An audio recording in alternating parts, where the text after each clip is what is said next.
We're about ready to go. Tom Cornelis, Kevin Phelps, Tony Revis back in the saddle for our 26th year of the broadcast.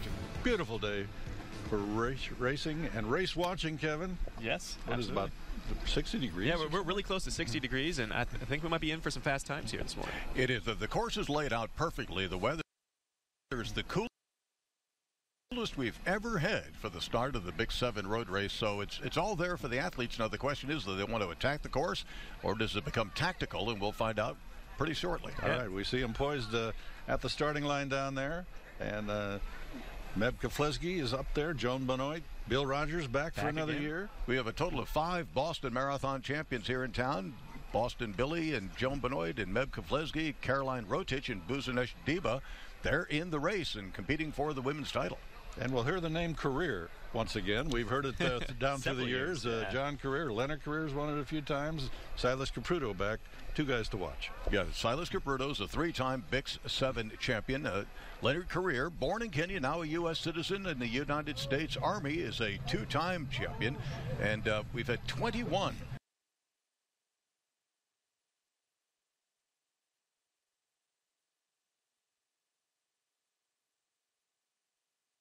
Kenyan-born athletes win the Bix7 road race, but we've never had an Ethiopian champion, and we might see that today with Teshome Makonnen, who's been second 4 times in his last races this summer, looking for the top step here in Davenport. Course record 31 minutes 52 seconds. Conditions are ripe maybe for a run. Is the field ripe? Well, they do have the talent. That's 4:33 per mile over this very testing, challenging course. Again, that first mile up Brady Street is normally well over 5 minutes, and then the second mile down Kirkwood is almost a minute faster. So it's a tricky course, and experience plays a big role in this race, and we've got a lot of experience out on the course. So if they attack it, the weather is perfect for a record-setting day. And we should start to see some separation within the elite men at around mile 5.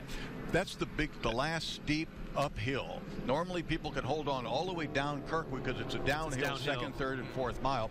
Well, 3.5 miles they turn around. There's a slight upgrade, but once they get to the 5 miles, it's rough. And we're off and running. 44th edition of the Quad City Times Bix7 Road Race. And what an annual celebration of the Quad Cities and fitness this has become. And the Beat the Elite runner, Bob Beardsley, also getting his start at about the 3.5 mile mark. But Tony and Kevin, I never get tired of this sight. All the colors as they weave their way up Brady Street Hill. It's one of the coolest sights, and you can even see the people on Brady Street right now taking pictures back down Brady with everybody coming up. So pretty soon it'll be a mass of including me. I always take my pictures, sir, from our broadcast location on the front porch of KWQC. We're about 2/3 of the way up the hill. Tony's famous for his selfies. Well, but this will be not with me anymore, for God's sakes. But here's the press vehicle going by our location, and they've all got their cameras out. And Carrie. We got the early pack again, the elite runners. You see them there, their bib numbers. Number 3, Silas Caputo. He's one of the obvious guys. He's in just to the right of the white line because he is 6 foot 4 inches tall and has legs of about 3 inches in circumference. Leonard Career will wear number 7. Teshome Makonnen, number 9. Meb Keflezighi will wear bib number 15 this year. We'll keep an eye on him. Joan Benoit Samuelson, number 50. Joni running again. Bill Rogers, number 51. And we've highlighted the men's here, Tony, but on the women's side, who should we be on the lookout for here? Caroline Rotich is somebody we want to look for. Past Bix champion, past Boston Marathon champion as well, and she's hot. She won a race last week in California, set a course record, so she is in great form. And now that lead pack coming by our location, and they're not attacking. I can tell you right now, they are not attacking this. They are taking it fairly conservatively. And they're all strung out shoulder to shoulder to shoulder going up Brady Street. So all the action lies ahead. The pace car with Donnie Wahoo Wachel in the driver's seat for a 30th year. And we saw Ben Flanagan from Canada and Andrew Colley making their Bix debuts, someone to watch, you say, Tony, especially early on. No, absolutely. I mean, I expect Andrew Colley, I saw him. He's out of the Zap Fitness crowd in Blowing Rock in North Carolina. He was 6th at the recent Peachtree Road Race down in Atlanta, Georgia on July 4th. Ben Flanagan in his road debut. He's just finished his eligibility at the University of Michigan. Did so in style, winning the NCAA 10,000 meter title. Then went back home up to Canada and finished 3rd at their national championships at 5,000 meters. And in his last race, a road mile in Ann Arbor, he took the title. So this guy's got the speed of a miler and the strength of a 10,000 meter man. He just doesn't have any experience running here at the Bix, but I expect him to be around for a long period of time. You see Mekinen from Ethiopia wearing number 9 in the middle of that pack. Remember, he was 2 years ago. Him and Silas Caputo got into that little spat there. Got a little elbow swipe, but now they're best of buddies, apparently. No, it was like he was stepping on Silas's heels, and Silas said enough of that, and he turned around and took a swing at him. And and it's sort of, I think it sort of threw McConan off his game because he ended up finishing in 8th place. Here's a check-in on Beat the Elite runner, working his way out of McClellan Heights. Looks like he's coming up that hill near McClellan and Ridgewood Boulevard there. That's the final climb out of McClellan Heights. He'll be running back downhill, takes that short jog there on Jersey Ridge, and will be coming back up Kirkwood Boulevard as he sees the elite runners coming back towards him. Looking pretty strong is Bob Beardsley already. Of course, the adrenaline, he's got to be pumping, no doubt about that. And lead pack of about a dozen of the top international runners working their way up that first mile. And you could always 4 minutes in. And you can always tell by just the composition of that pack. Shoulder to shoulder to shoulder means no one's strung it out. No one's pushing the pace. They're not forming an arrow, much less a single file. That's when we start seeing the action. No early statements yet. Some of Tony's fans, some of our fans going by the broadcast location. And it's a great, spirits are high on a day where the weather is so nice. Everyone's pumped up. Everyone's pumped official up. Reading here as of race time was 61 degrees, dew points in the upper 50s, 87% humidity, and calm winds. So it officially won't go down as the coolest Bix start on record, but it'll be the coolest since 2013 when we were at 57 degrees. So really, really nice conditions for the race here today. Caroline Rotich, someone to watch among the women. Monica Nige. Absolutely. I mean, those young ladies, Monica has finished 7th in this race a couple of years ago when there was a record run. But, you know, the person we really do think is going to have a good race, Caroline Rotich. She's been the winner at Bix back in 2011. She was 2nd in 2012, 3rd in 2013, and 3rd again in 2015. But it's all about what have you done for me lately. And it was that wharf-to-wharf 6-miler just last weekend in Cupertino, California, where she ran under 5 minutes per mile pace. And she beat Monica Ngigi, who was 2nd in that race. And the Delvine Marigore from Kenya was 3rd in that race. So I expect them to be on the podium again today. All right, we're 5.5 minutes in, and those runners will take their turn up Brady, or off Brady onto Kirkwood. We'll be back after this break. Bix7, look at Bob Beardsley here as he's coming up Kirkwood Boulevard right now. The elite runners making their way down Kirkwood Boulevard. And at some point they will pass in the night, and they will see one another, and Bob will get fearful, and the rest of the lead field will begin to motor up. But right now you can see how deep and strong that lead pack is, and so they're really holding their horses back here on this perfect day to race. I think they all see that they got a chance to do well today, and they just want to hold on for that second half of this race. Who do you think is going to make the first statement there, Tony? You know, I was talking to Leonard Carrier, who's the 2013 and the 2015 champion, and he hasn't had a race in a while. His last race was the U.S. Championships in the half marathon in Pittsburgh in April. And I said, what happened? He said, I just didn't feel good that day. He was number 5 in that race, and he took some time off. He was tired from his early season. He says, I have experience on this course. So no, and I like this course. So I'm fully rested, I'm recovered, and I know these other guys have all raced a lot. So I'm just going to hold back, and I expect him to make a move in that 5th mile. Right, and the first mile, that pace 5:18 for the men. For the women, 5:35 for their pace for their first mile. So not going out as hard as some of the years past. Well, the fact that we have a triple-digit runner, we got a rabbit at the lead. In the lead tells me that, I mean, 5:18 was the first mile split for men. Now they've gone back. I look at 1990. 454. 1992 they ran 445 in that first mile. So they used to attack it a lot more, but in the modern day racing, they go out slow and they build and they build and they build. Women, to give you an idea, ran 5:35 for the first mile, and that's more in line with the traditional first mile up Brady Street for the women. And Caroline Rotich, our 2011 champion, is the front runner right now. And there's Carrie Peacock greeting the runners as they come up the hill. Runners and walkers still streaming up Brady, which is full of participants. And we haven't seen the Palmer Spine come by yet. I saw a brief. We saw a brief shot of it. Palmer College of Chiropractic is just one block up Brady from our studio here at KWQC.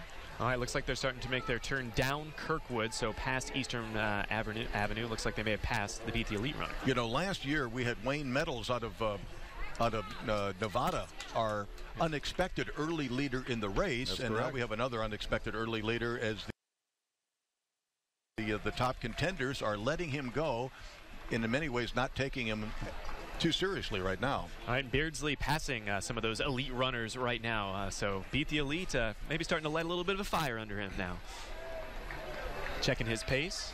Bob still looks very, very good. Again, he's run this race 37 straight years, so he knows it like the back of his hand, and he knows how far he's got to go at what pace. He's just going to make sure that that right knee holds out. Silas Caputo, Leonard Carrere, Tashomi McConan, all in that lead pack, kind of measuring the pace setter right now. Well, our Beardsley looking pretty strong. Our entire invited field is right in order, and they're looking strong. Heads up. Second mile, 9:51 was their split. So that's that's an under 5-minute mile pace for that second mile. Of course, they're coming downhill there on Kirkwood, right, so that's as expected. Yeah, that's a very fast second mile, but in the past we've gone as fast as 8:54. In other words, they've been almost a minute faster. Back in 1994, when Ben Samasha then set a course record at 31 minutes and 57 seconds, when it was 61 degrees and the coolest ever at that time, they attacked it. So they went out in like 4:52 and 8:54. Today, 5:18 and 9:51. So again, it tells me that no one's got records on their mind. They've got victory. Ben Flanagan of Canada still in that lead pack. Yeah, and you can see a couple of triple-digit bibs with that. So they got some rabbits out there early. Oh, yeah. And if they let this come down, see, the problem is if they let it come down to a final mile race, then watch out for Ben Flanagan. Right. Because that young man has just won the Ann Arbor Road Mile, third at the Canadian Nationals at 5,000, has the strength of a 10,000-meter NCAA champion. But these other, these Kenyan athletes, I mean, great distance runners, but if it comes down to who's got the wheels at the end, Flanagan's probably got the most speed. Speed and youth. Youth, too. That's a 4:33 second mile. And we're checking in on Beat the Elite runner Bob Beardsley as he's making his way up Kirkwood. You can see more and more people making their way down Kirkwood Boulevard. So he's starting to make his way, getting closer to Brady. Of course, the elite runners now starting to work their way up Middle Road, where they'll make their turn onto McClellan Boulevard. Still 12 to 15 runners there in that lead pack. And no one really making their move of yet. Well, going downhill, TC, it's easier to hold on to you got all that momentum and you got gravity working on it. But once you make that turn on McClellan, you start going uphill, then we start seeing the test being made. 31 is Ben Flanagan of Canada. Never had a Canadian champion here at Quad City Ties Bix7. Could be a first. We've had 21 Kenyan champions over the first 43 years, 15 USA champions, and 7 non-Kenyan foreign champions, but never an athlete from Ethiopia. And, of course, the great rivalry in distance running worldwide is the Kenyans versus the Ethiopians. That's the Cardinals-Cubs. That's the Yankees-Red Sox. That's the Dodgers-Giants.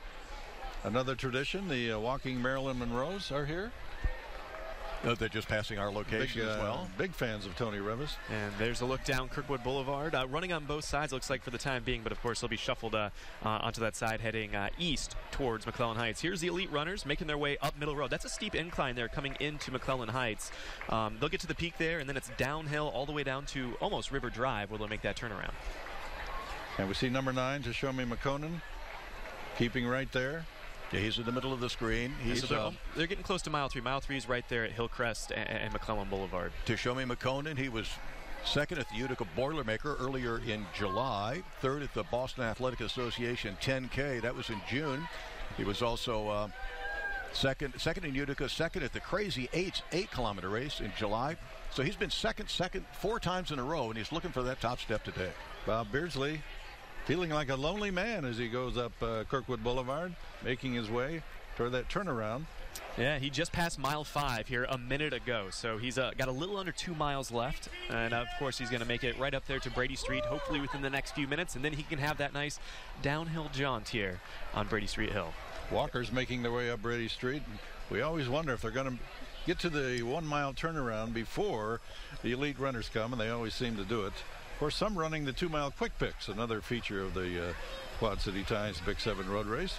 They get to make a choice when they get to the Pershing whether to go down the hill, and a lot of them just keep going. They're all pumped up. This morning, it's a good day to just keep on going. I drove the course early this morning when people Bix7. You can see the annual Palmer Chiropractic Spine dancing their way up Brady Street Hill. Spine tingling performance once again by the Palmer crew. We also had the running or / walking Elvi go by. 9 strong this year. And here's a look at Beat the Elite Runner, Bob Beardsley, along with our elite runners. Looks like they're making their way down Middle Road right now. Going to turn onto Jersey Ridge for just about 50 feet before they make their way back up Kirkwood Boulevard. You can see everybody kind of motivating Beardsley here right now. He's getting cheered on as he goes. Of course, everyone knows the history of the Beat the Elite. They like to see him win it. And here's a look down Kirkwood and Brady right now. And look at those crowds packed in along the sides. Crowds, yeah. Beautiful day. This always reminds me, I always call the Bix7 the mini Boston Marathon, because the course is a rolling course just like the Boston Marathon. It's also got that parkway up Kirkwood, and there's a parkway up Commonwealth Avenue on the Newton Hills of the Boston course, and great crowds along both course routes as well. All right, so the elite runners are about 4 miles in right now. And number 11 on the side of on the dark shirt on the right of your screen, that's Belai Telehun, another Ethiopian who was second in this race 2 years ago. But in his last race, he was a dropout at the Prague Marathon in the Czech Republic back in May. So he hasn't had a lot of performances since then, but he obviously is refreshed and looking good. Silas Kipruto, the tall gentleman, the 3-time champion, is right there, along with Big M. That is the Michigan grad, soon to be Ben Flanagan. Look at him. Looks like they're starting to pick up a little bit of the pace. And number 9 on the left of the screen, the other Ethiopian, 2 strong. That is Tashome Makonnen. Yeah, so their 4-mile split time was 19:12. 19:12, coming off of 14:30. So that's 4:42. Another 4:42 coming off of 4:41 mile. So again, they're running. They're more like cruise control. Again, their course record pace is 4:33 overall. But you can see now that shoulder to shoulder to shoulder on their early miles is gone. And now the triple-digit runners are gone. From about a dozen down to 6, Tony, for that lead pack. And beat the elite runner, Bob Beardsley, making his turn onto Brady Street Hill. So he'll be making his way down here over the next couple of minutes. So those elite runners, they're coming up though. They're approaching mile 5, and that's where the champions are made. As Tony has said. Pacing himself pretty good, Mr. Beardsley is. Looks like the knee's holding up pretty well so far for him. So, and a very, very fast 4th mile for women as well, as they ran 5:14, with still our 3 ladies, Rotich, Murakuri, and Chipnyenyo, all from Kenya, consisting of that lead pack. All right, there's the spine once more. Bob Beardsley, the Beat the Elite runner on Brady Street Hill. We'll be right back after these messages. Making his way down Brady Street Hill, he is in the lead, but the Beat the Elite runner, Bob Beardsley, making his way towards the finish line. We're at 30 minutes in. He's got a few more steps. It looks like the Beat the Elite runner going to make it here this year. 3rd place is Leonard Career in the U.S. Army singlet, the white singlet. He's a 2-time champion back in 2013 and 2015. He started slow and is coming on strong. Andrew Colley from Zap Fitness on a Blowing Rock. Long hair flowing, he's in 4th place. Then Silas Kipruto, our defending champion. He made a big break early on in that 3rd mile, and it's cost him. And just to relate where the women's are right now, they're making their turn onto Brady Street Hill as well. But it looks like Bob Beardsley going to win, Beat the Elite, as he's crossing the finish line. Right now, looks like the knee held up just fine in a time. Good job, Bob. There he made it. All right, you can celebrate, 30:44 for Bob. His 38th Quad City Times Bix7 finish, and this one the best of all. Yeah, a little bit shorter for him this year, too. His fan club going to be greeting him, needless to say. Been out supporting him all week. And here's Tashomi Makonnen, looking to be the first Ethiopian champion. The Quad City Times Bix7 road race, looking very good in the distance. And there was quite a gap when they came by our KWQC TV anchor location. There was a good gap between him and Ben Flanagan, the Michigan standout, NCAA 10,000 meter champion, third placer in the Canadian Nationals. Still in the women's race, it's now number 42, Margaret Murakuri, who continues to have the lead. Here comes Mikkonen, made the turn. He's starting to celebrate a little bit here. Look at that. He's pretty confident. He's got that last quarter mile in. He's in the home stretch now. Caroline Rotich is Tashomi Makonnen from Ethiopia.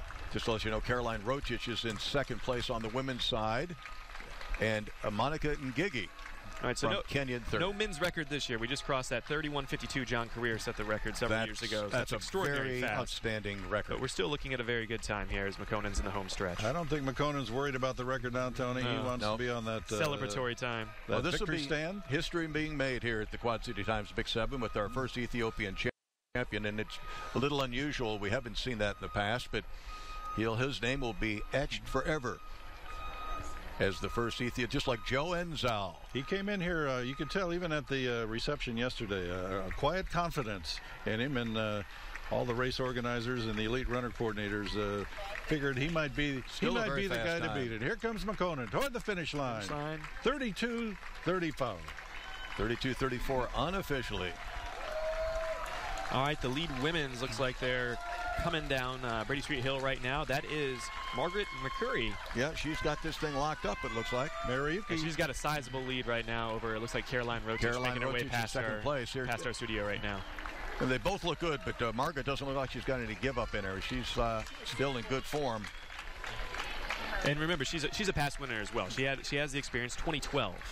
Right, she's 2012. She won this thing, but the reason I sort of gave her a little bit of discount is she hadn't run that many races. Back in May, she was third place at the big Lilacs Bloomsday 12K, which is, again, another hilly course, and that should have told us something. Looks like Rotich was third, Tony, as she came by us. Rotich was in second place, actually, when she came by our location, I think. But it looked like there was enough distance, and Margaret didn't look like she was fading at all as she came by our location in the final mile. Number 42. She's got a 31:05 10K PR, which is very fast. That's sub 5 minute per mile pace. She's won the Beach to Beacon 10K and the Falmouth road race in the past back in 2012. That was her real big year. She won the Bix, the Beach to Beacon, and Falmouth. That's the three-race kind of late summer tour. That's the hat trick. Yeah, that is the hat trick, because it's next weekend is Joni Samuelson's Beach to Beacon 10K, and 2 weeks from then, down in Cape Cod, Massachusetts, the Falmouth road race. So Margaret, maybe she got something started here 6 years later. Looking strong as she heads down the final stretch. Our first, I think our first women's champion, first Kenyan women's champion back in 1994. Tegla Larupe was a two-time New York City Marathon champion and a former world record holder in the marathon. Margaret Mariuki heading toward the finish line as our women's winner. Yeah, she's got a very strong stride. Look at the release on that shoulder release and her arm swing. Final turn on the she makes a turn. She almost put it in another gear. She saw that turn and the flat stretch, and off she goes. She's not going to be headed at all. Great strides, Tony. Yeah, she's, and I'm saying Caroline Rotich came into this race very strong and pretty much the odds-on favorite on paper, but Margaret was holding something in reserve. And when she took the lead, she has not given it up, and she's pressed forward the entire way, and this looks phenomenal. And this is a really good pace as well for somebody that hasn't ran as much. She's going to be close to the record. Yeah, the record 35:20. There's the record there. I mean, that's one of the great records. We'll see. That's going to be anything under 36 minutes is considered really the gold standard in the women's division. Here comes Margaret Mariuki, going to be our 2018 Quad City Times Bix7 road race women's winner.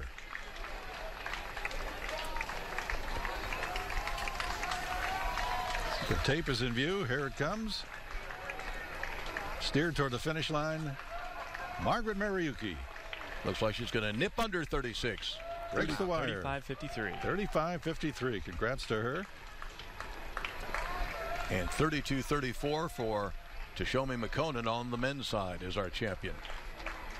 Now, good weather conditions out there today. That doesn't help just the elite athletes going for fast times. It's really a good sign for our entire for the local medical folks time. right now that are enjoying a beautiful day out there. Well, it's really good for the medical team because this kind of benign weather, this beautiful weather, people can push hard and the heat doesn't come back on them. It can be dangerous when it's very hot out there, and it's great to see the weather conditions, the big crowds, great racing, fun times the rest of the day here in Davenport. All the runners looking strong.